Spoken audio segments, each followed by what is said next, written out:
So what's up, guys? Today, welcome to Radical Rock and Record Reviews, and I am your host, Wild Ride bassist Mick Watkins, otherwise known as Dick Twatkins.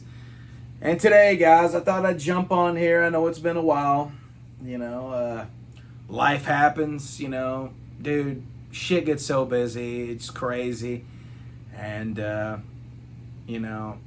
today I'm going to do a video that I just had to do, man. Today I dropped, since I heard the news, and you know what I'm talking about, I dropped all my plans I had for the evening. I dropped everything I had going on to come home, got off work, completely fucking gutted of this shitty, horrible news, man, and came home. I mean, it's kind of comical, I guess, as much as a comical situation as this could bring up. But here at my house at Castle Twatkins, I've been working on getting a new roof put on since my roof was damaged in a windstorm maybe about a month ago or so. We had a bad windstorm here in Kentucky, Louisville, Kentucky, and had a big fucking tree branch fall during the windstorm, and it punctured a hole into my roof. So my roof was leaking, so I had to reach out to some people, reach out to some friends. Had to get a new roof put on, but anyway, you don't want to hear about that, But anyway, so today I finally got a new roof put on my house here at Castle Twatkins, and I'm at work, ironically, all day today, and really for the last couple months, I think I've just been on a huge Black Sabbath kick. And today at work, I listened to Black Sabbath all morning, dude. I listened to 13. I listened to Never Say Die. I also listened to the Headless Cross, which doesn't feature the Prince of Darkness. But anyway, so over the last month, especially since at the Back to the Beginning concert, the final Ozzy Osbourne concert and the final Black Sabbath concert, I've been on a huge Sabbath kick. And then today at work, I'm sitting there getting ready to leave, and all of a sudden my buddy Kid Vicious, Wild Ride drummer extraordinaire, he texts me. I'll never forget this as long as I live. He texts me the fucking words that Ozzy Osbourne has died. And we should have known. We should have known. And I think in the back of my mind, I think in the deepest heart of my hearts, kind of knew. But we had held out hope that that Ozzy would be okay, and that that Ozzy would be okay, and that he could provide us, a few more years of gracing us with his presence on this great earth. But I guess it just wasn't meant to be. So here I am today, doing something that I knew I would have to do eventually, that I didn't want to do. But yeah, I'm here to make my tribute video to the Prince of Darkness, fucking Ozzy Osbourne, the godfather of heavy metal. Yeah, man, today, what is today? July 22nd, I think, 2025. Fuck, I don't even know what date it is, dude. Today, the Prince of Darkness, Ozzy Osbourne, has passed away. And as soon as Kid told me, dude, I got him the phone, and I text my lady Bella, and I text her. I was like, dude, you won't fucking believe what's going down. And she's like, what? And I said, Ozzy, in all caps, I said, Ozzy Osbourne has died. And she didn't believe it, and I didn't want to believe it either. You have lots of death hoax nowadays, and dude, I got on my phone and just started going on Facebook, going on fucking looking up on Google, Safari, whatever the fuck you want to call it. And sure enough, once I seen it on TMZ, dude, I knew it was true. I got on Facebook and started seeing all my friends posting about it, just fucking doing tributes. My whole news feed on Facebook is just nothing but Ozzy stuff. And, you know, I'm not gonna lie, dude. Like, I sat there, I freaked out at work, held my composure as much as I could. And then kind of once I walked out those doors and got in my car, dude, I just kind of lost it, man. You know, and fucking sucks. You know, fucking sucks because, you know, here I am, you know, 40 years old. You know, I'm 40 years old. And for as long as I can remember my whole life, you know, Ozzy Osbourne, the music, the man, his image, Ozzy Osbourne's always been a constant in my life. I mean, I remember my earliest memories of Ozzy Osbourne. I remember probably being 4 or 5 years old, maybe even 3. See, I don't even know, dude. I don't even know. 3 to 5 years old. I remember my Aunt Sandy, who I've talked about on this channel. My Aunt Sandy lived with my grandparents at the time in the late 80s, early 90s. And, you know, I remember her room was like a, you know, even though she lived in the house, her room was like a fortress that you never went into. You know, she was kind of a quiet person and kind of reserved. She would just kind of chill out and do her own thing in her room, listen to music, watch TV, watch movies, whatever the fuck. I don't even know. She's such a mystery, such an anomaly. But anyway, every now and then, her door would be open. And as a little kid, I'd kind of be like, oh my God, Aunt Sandy's bedroom, you know, and I'd kind of walk past it, kind of sneak by, and I'd kind of peer into her bedroom. And, you know, it was always just fucking cool, you know. She's probably, besides my father and my personality, the way that I am, who I am, Dick Twatkins, she's probably the biggest influence besides my own dad, man, and my mom, of course. But I'd peer into her room, and she had black lights and blacklight posters. Remember, she had this cool fucking poster, this like blacklight poster, this unicorn jumping over a rainbow and shit. And I just thought that shit was cool. She had lava lamps. And then I remember seeing this fucking picture the first time I ever kind of laid eyes on the Prince of Darkness, the madman, Ozzy Osbourne. She had this poster hanging up in her room, and now I have it. I got it when she passed away in 2006. You've probably seen it in the background. But it is a show bill for a concert. Thursday, February 11th, 1982. Market Square Garden. I don't even know where that is. But yeah, Ozzy Osbourne. And I love the fucking thing it says on this. This is just when you thought it was safe to go back to a concert. Ozzy Osbourne, Diary of a Madman. And it was with a UFO and Starfighters. Show was $8.50 advance tickets, and then day of the show was $9.50. But yeah, I remember peering in her room and seeing this poster and seeing the fucking devil horns and the cool Dracula vampire cape and the cool logo and the font. I remember that just catching my eye and just being like, what the fuck, man? I remember seeing that, and I remember I didn't get it when she passed away. She might have gotten rid of it years later, but she also had like a poster. I remember it was a No Rest for the Wicked poster, and it was like from the photo shoot of the album cover, where Ozzy's sitting in that throne and the little girls are on side of him and they're screaming and shit or whatever, and he has the crown of thorns. I remember she had a kind of like a black and white or a black and what's that, sepia tone poster of Ozzy. And he's just kind of looking at you, glared at you, and he had the crown of thorns on his head, man. And growing up in such a Southern Christian Baptist religious home, man, I just thought that, I was like, man, who is this fucking dude? Who is Ozzy Osbourne? And, you know, soon enough, you know, she let me hear some music, and I honestly couldn't tell you I can't remember the first Ozzy Osbourne song that I heard, man. I can't, like I said, it just always kind of seems that Ozzy's always been around. He's always been there my whole life.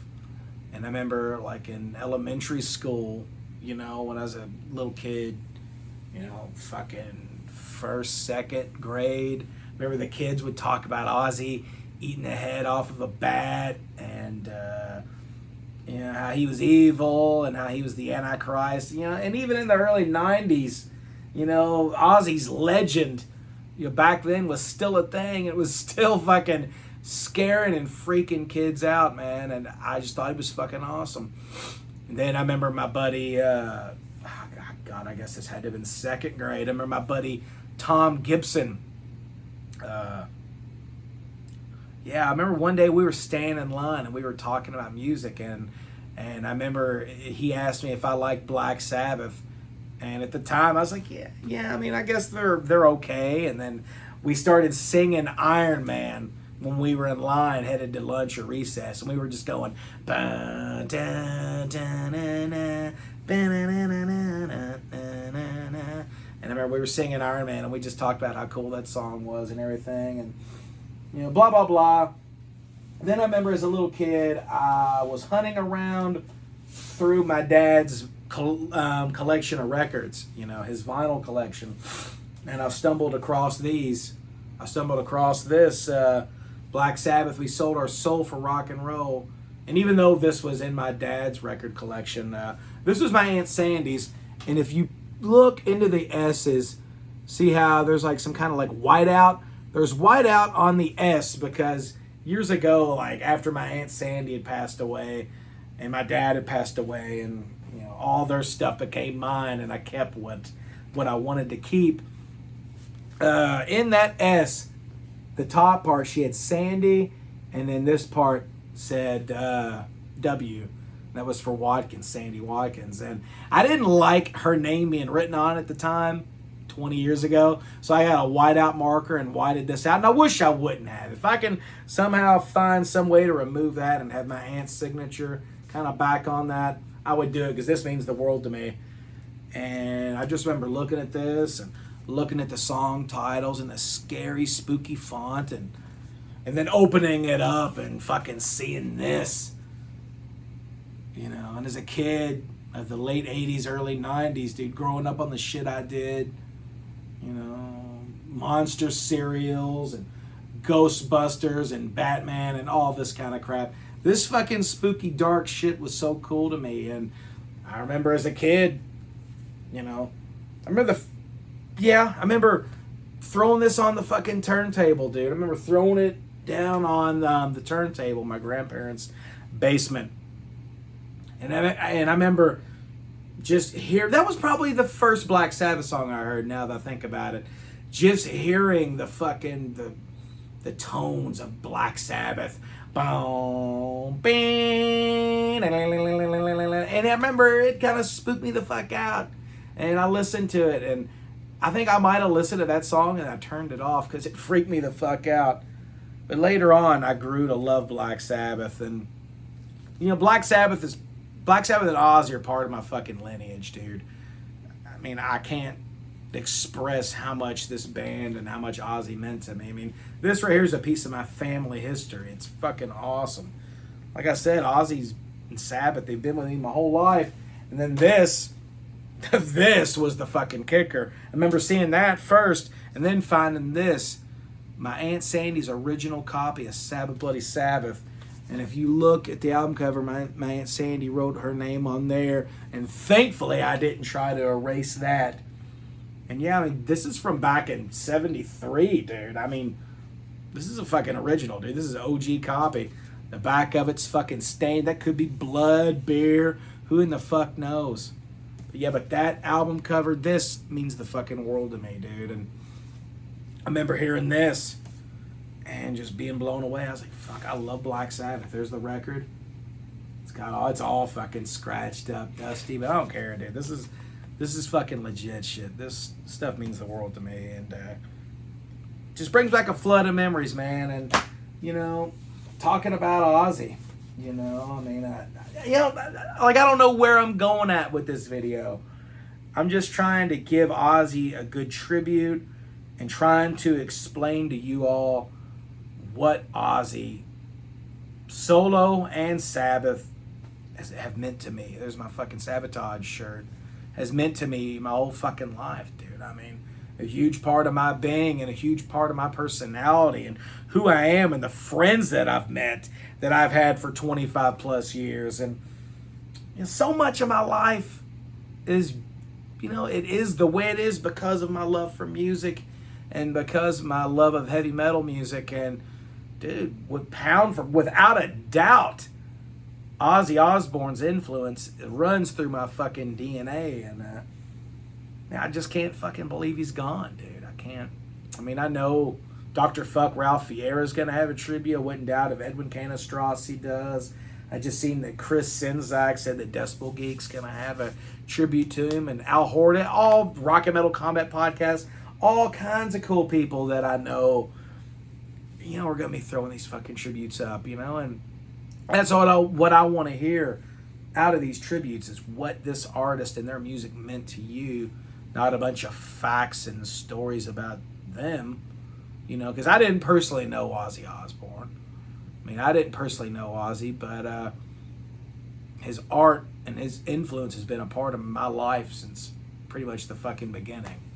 So, it is what it is. I'm fucking gutted, and I'm not ashamed to admit it, but earlier when I found out about it, I fucking sat in my car and cried. I cried in my house. It sucks, dude. We have lost one of the originators of the music that we love. Fucking heavy metal, dude. A huge chunk of heavy metal history is fucking gone. And thankfully, we still have Tony, Geezer, and Bill, man. Hopefully nothing goes down with them, soon. I couldn't fucking fathom that, man. That shit's crazy.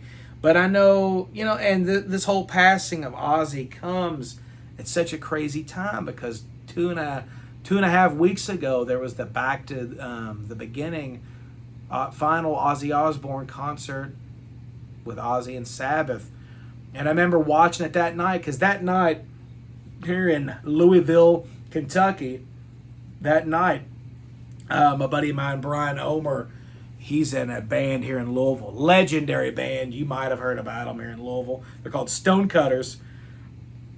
And that same night of the Black Sabbath thing, they had their 20th anniversary show for their album Christ Hammer. And, so me and Bello went out, and the lead singer, Wild Ride Chief, we met up at this place in Louisville called Mag Bar. It's a cool kind of rock and roll, punk, heavy metal dive bar in Louisville. And we made a night out of it. We went out and had some beverages and watched Stonecutters, rocked out with them. They put on a great show. And then that night, me and Bella, we got home and we hung out in here, which we call the cool room, and we turned the black lights on and got a beer, got the feeling going on. And, we watched it on my fucking phone, what I'm recording on right now. We didn't watch it on a giant screen TV or nothing. I set my phone up over here on this speaker, my stereo speaker, and we just sat in here and chilled and fucking watched the final performance of Black Sabbath.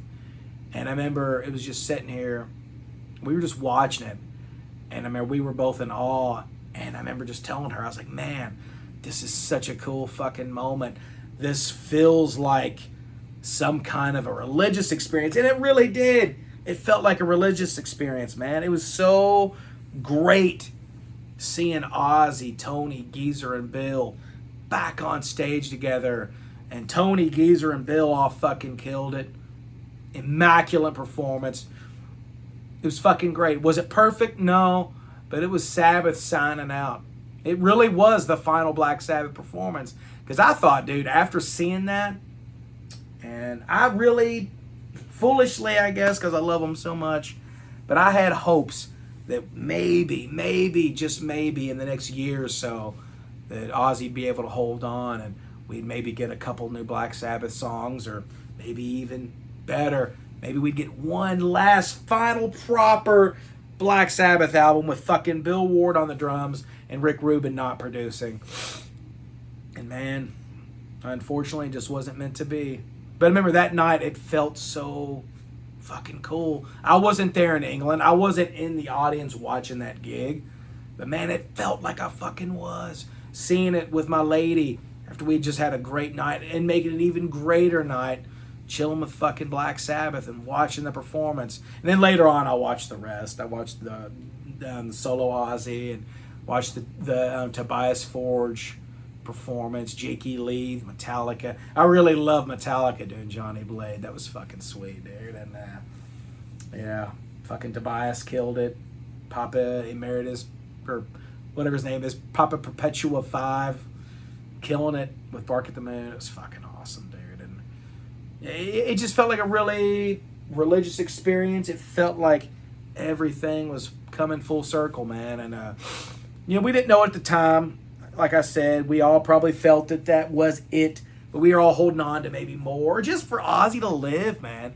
Maybe live another 5 years, grow older with his grandchildren and his family, and maybe pop up for us every now and then, just grace us with his presence. Fuck, that's what we were hoping for. That'd be good enough. But no, it was a cool fucking send-off, and I will remember that night the rest of my life. And unfortunately, I will remember today for the rest of my life too. And it was funny whenever I left work and I was just fucking down and out, dude. Me and Bella talked on the phone for like 30 minutes just about Ozzy and Sabbath and everything. It was just crazy. And then I got home and the group of Mexicans, the group of Spanish people were still working on the roof. They were finishing up and cleaning up.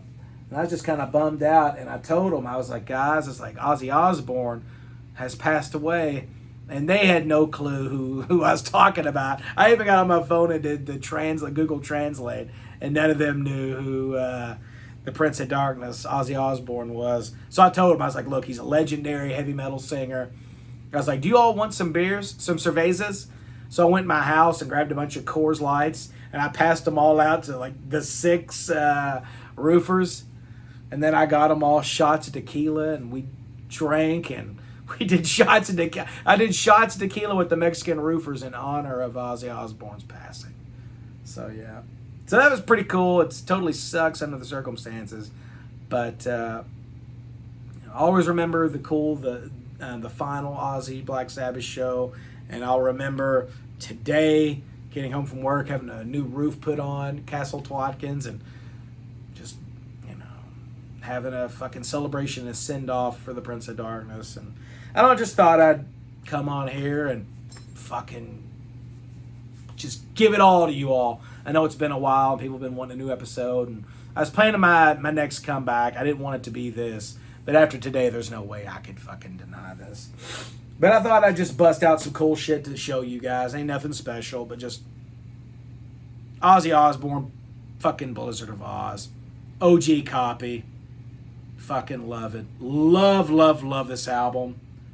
Ozzy Osbourne, Randy Rhoads, Bob Daisley, fucking Lee Kerslake, Don Airey on keys, Mr. Crowley, No Bone Movies, Revelation, Mother Earth, Still Away the Night, I Don't Know, Goodbye to Romance, D, Suicide Solution, one of my favorite Ozzy Osbourne songs. Fucking excellent, man. This is a piece that means a lot to me. This was given to me. I might have bought it from him or he gave it to me. I don't know. But this is from my buddy Slobby Robbie, my brother Slobby Robbie. I got the Live Mr. Crowley EP. Not really a fan of Picture Disc, but I love Diary of the Madman. I love that whole photo shoot. So that fucking artwork is just beyond fucking classic. There he is, the fucking Madman, just in all of his glory, dude. If time machines are ever a thing, when time machines are a thing, I'm going back to 1981 and fucking seeing the Diary of a Madman tour with Randy Rhoads. I mean, I love Brad Gillis and shit and everybody else, but no, yeah, I want to see him with Randy. So now Randy and Ozzy are reunited, and with Lee Kerslake too. I mean, fuck, you look at it, that original lineup, the only ones left are Bob Daisley, Bob Daisley and Don Airey. Lee Kerslake has passed away now. Ozzy's passed away. Fucking Randy Rhoads is gone. But yeah, this EP, or single, whatever you want to call it, You Said It All. It's only on this. You Said It All is an excellent fucking song. Love it. Love this. I cherish it. Slobby Robbie gave it to me. He's my brother. I love him. Fucking amazing stuff. In my opinion, possibly, I've been debating this lately, and I think I'll go ahead and say it. In my opinion, the greatest album of the 1980s, fucking Diary of a Madman, dude. One of the greatest fucking albums of all time. You know, you got, I believe that's his son, Lewis, right there on the album cover. Is that little Lewis? I feel so sorry for his family, even Sharon, dude. Fucking sucks, man. I mean, if I'm this crushed, I've just been a fan for 40 fucking years. Can't imagine how they feel, man. It sucks. But yeah, but this album is fucking pure perfection. Over the Mountain, Flying High Again. You can't kill rock and roll, even though you could totally argue that rock and roll fucking died today with Ozzy Osbourne, but it didn't. It still beats in the hearts of us. My man did.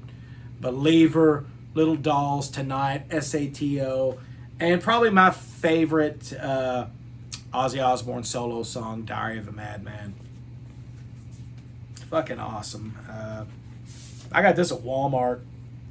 See, right there it shows these people, but Rudy Sarzo and Tommy Aldridge, but they didn't play on this. It's Bob Daisley and Lee Kerslake. But I got this at Walmart a couple of years ago. It's badass. It was only like $22, I think. But yeah, it's a cool fucking kind of cloudy, translucent blue vinyl. It's pretty badass. Sounds great. This is like the ultimate edition, in my opinion, thus far, of the greatest album of the 1980s, Diary of a Madman. One of my favorite albums of all time, and fucking God, I love you, Ozzy. Fucking love you, dude. And yeah, Ozzy Osbourne, Speak at the Devil. I went and seen Ace Frehley a couple weeks ago. About a week and a half ago, I went and saw Ace Frehley, and also on the bill was Slaughter and fucking Quiet Riot. And I took this with me because my hopes were to meet Rudy Sarzo and to get him to autograph this. Then I was going to try to meet Brad Gillis eventually too with Night Ranger and get them to autograph this. I carried it around all night and unfortunately did not get to meet Rudy Sarzo, but that was that time. I think eventually I will be able to get this signed by Rudy and Brad, which would be fucking epic. But dude, you cannot get any cooler than that right there. That right there is the epitome of fucking cool. Ozzy Osbourne, Speak of the Devil. You know the story of this. He covered a bunch of Black Sabbath songs to kind of as a fuck you to Black Sabbath and get his live album out before they released Live Evil with Ronnie James Dio. You cannot, and you will never get anything as cool as that. Fucking Ozzy's the man. Not was the man. He still is the man. Fucking Bark at the Moon. Love it. Those first three Ozzy albums, the first three studio albums especially. I mean, I love and dig everything else too, but those first three studio albums are just that hammer, horror, gothic. Ozzy is just it, dude. Bark at the Moon, You're No Different. Now You See It, Now You Don't. Rock and Roll Rebel. Center of Eternity. Slow. We're so tired. Slow Down. Waiting for Darkness. Another one of my favorite Ozzy solo songs, Waiting for Darkness. Fucking great. Yeah, then I was just going to show off my Sabbath Bloody Sabbath. And my lineage, the Watkins family lineage. We sold our soul for rock and roll vinyls that I have. So, man, yeah, I mean, I don't know what else to say. I'm fucking crushed. I'm heartbroken. I feel shitty. Had a shot of tequila. Went up to the store, bought me a 12-pack of Coors Lights. Might have some drinks tonight. I might go hang out with some friends. I don't know what I'm going to do, but I feel kind of numb. You know, I feel numb. Feel shitty. You know, one of my favorite artists of all time has died, passed away on to the other side, and now we've got to live a life. And you know, and that's what sucks is we're never going to hear another new Ozzy song. We're never going to hear another new Black Sabbath song with Ozzy. I mean, we're not. I mean, it's over. It's fucking over, and it blows, dude. I mean, but we have the memories that we'll cherish forever, that will last forever. Glad I got to see Ozzy. I've seen Ozzy live 3 times. First time I saw him was at Ozfest 2003. It was pretty cool because that was after Rob Trujillo had left Ozzy's band, and he had joined up with Ozzy. Ozzy and Metallica swapped. Rob Trujillo went to Metallica. Jason Newsted joined Ozzy's band. So I got to see Ozzy with Zakk Wylde, Jason Newsted on bass, Mike Borden, and was Alan Wakeman, Rick Wakeman's son, on keyboards back then? I don't know. I can't remember. But that was fucking awesome. Then the next time I saw Ozzy was one of the greatest concerts I've ever seen in my life. Ozfest 2004, the original Black Sabbath, baby. One of these days I'll have a concert story episode, and I'll tell you guys about this concert. But the headliners were Slayer, Judas Priest reunited with Rob Halford, and Black Sabbath with the originals, Ozzy, Tony, Geezer, and Bill. It was one of the greatest fucking spectacles. Probably the second best and most meaningful concert I've ever seen in my life. It was fucking incredible. Then we were supposed to see Black Sabbath again in Ozfest 2005, but they had to cancel. So that was a bummer. It was a huge fucking bummer. And the last time I saw Ozzy, I didn't get to see Sabbath again, unfortunately. The last time I saw Ozzy again was Louder Than Life 2017. And that was a great performance. Remember, they opened up with Bark at the Moon, and Ozzy came out. And I remember he was feeling sick, and they did Bark at the Moon first, and he kind of croaked his way through Bark at the Moon. And I remember he was like, guys, I'm sorry. I'm not feeling good. I've lost my voice. I've tried my best. But tonight we're going to have a fucking party. So yeah. You know, so then he was like, I'll be back. Zach, keep it going. So Zakk Wylde went out there and did like a 10-minute, 15-minute guitar solo, melting all the fucking faces and labias in the fucking audience. I know I had to pick my face was dripping. It was melting. I had to pick it up off the fucking ground. And then whatever they did for Ozzy backstage fucking worked, because he came back out and finished the show, did the full show, and fucking killed it. And he sounded like Ozzy. And man, I'm just glad that I got to see Ozzy live 3 times, twice solo and once with Sabbath. And it's fucking crazy, man. And yeah, I mean, Ozzy's always been a consistent in my life, like I said, and for the rest of my life, he will be a consistent. Even though he is gone, spiritually, physically, Ozzy Osbourne is gone. He's not gone from our hearts, not trying to get cheeseball or corny, but he's not gone from our hearts. He's not gone from our minds. And as long as I'm alive, as long as Dick Twykin's in here, Ozzy Osbourne and Black Sabbath will be fucking celebrated. My son, Grayson, he's going to turn 14 here in a couple weeks. Actually, next week. He knows who Ozzy is. And I've preached the greatness earlier on the phone. I was talking to him. And I've preached the greatness of the Prince of Darkness. And to him, you know. And Ozzy will live on. Ozzy will live on. That's all I got, man. I was just wanting to come on here, talk about Ozzy, give my tribute to whatever it means. I hope all my viewers and my friends and fans out there are doing great. And, you know, just keep your chin up, man, and crank up those tunes. Right now, I don't know if I can listen to Ozzy or Sabbath right now. I think I need some time to kind of step away and grieve, because I have a feeling if I hear his voice, I'm going to freak the fuck out and not do too good. But it is what it is. I'm just glad that I got to live in the time period in which Ozzy Osbourne exists, and I got to enjoy his music. And pretty much from osmosis on, I got to kind of live with his music in real time. And that's fucking cool. Because I remember back in middle school when Ozzy Osbourne, Osmosis came out, that album was huge. I'll always remember that. All the teenage rockers, all of us little kids, everybody was all about fucking Metallica and Ozzy and Marilyn Manson. Those are like the big artists that everybody fucking loved. Maybe not Manson so much. Like Manson freaked a lot of people out. But I remember all the rocker kids, everybody had Osmosis, and we all loved fucking Perry Mason and see you on the other side. And Ozzy, we will see you on the other side, man. I love you, dude. I love you. I love your music. I love your spirit, your personality, just everything. And my heart goes out to Sharon and Jack and Kelly and Amy and Lewis, all the grandkids, Zach Wild, everybody in his band, everybody that Ozzy's influences touched, which is fucking everybody. Fucking everybody. Even if you don't realize it, everybody that picks up a guitar, a bass, a drum set, or sings, Ozzy Osbourne has influenced and touched your life, even if you don't even care about him. Even if you don't even realize it, he fucking has. Because there would be no heavy metal without Ozzy Osbourne. And none of this would exist. My long hair wouldn't be here.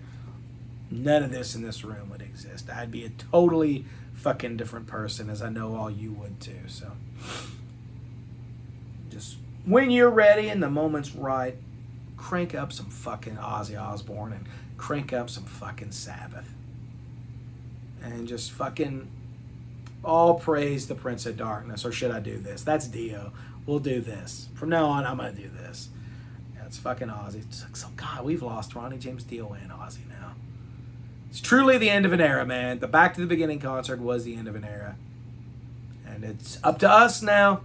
It's up to me and you and you and you and you and you and you, especially you down there. Oh, yeah. Oh, yeah. To keep the spirit of heavy metal and rock and roll alive. So, guys, today fucking sucks. But rest in peace to the Prince of Darkness, Ozzy Osbourne. We love you, man. And we'll see you on the other side. And until then, we'll just continue to keep cranking out the fucking tunes and enjoying life. Thank you, Ozzy. I love you, man. And for the rest of the Sabbath guys, Tony, Geezer, Bill, I know... I hope they do something. I mean, Black Sabbath at this point's fucking over. I know Tony Iommi's working on a new solo album. Rumor is that Tony Martin's going to be vocalist on it. That would be fucking killer. That's pretty close to some kind of incarnation of Sabbath. So we'll see what happens in the future, man. None of us are getting any younger, especially those dudes. But blah, blah, blah, blah, blah. Ozzy, I love you, man. I love your family. I love all the Ozzy Osbourne band members. I love all the Sabbath guys. You all rock. Thank you so much for being a part of my life, even though you never knew I existed and never got to meet you, never got to shake your hand. But regardless, I might not have been in your life. Maybe I was. But you've been in mine, and you are a huge fucking influence, and I will never, ever forget you, Ozzy. Tearing up. So, just thought I'd come on in here and speak from the fucking heart and give this little tribute to the Prince of Darkness, man. We love you, Ozzy. I cannot say it enough. I cannot say it any more times. But, yeah. It's going to be a tough one without the Prince of Darkness, but we'll make it, as we always do. So, guys, keep fucking rocking. Keep rolling. And I will see you all on the next episode of Radical Rock and Record Reviews, which I'm thinking about rebranding the show and calling it The Cool Room, because Bella calls this The Cool Room. I call it The Cool Room. And thinking about rebranding and maybe doing shit a little different. Maybe less reviews, less critiquing, and more of just hanging out like this and talking about our love of heavy metal music. I'm not a fucking critic. I don't want to be a critic. Tell you what, I love you, Ozzy Osbourne, and we'll see you later. Bye, guys. Ozzy fucking rules. Peace.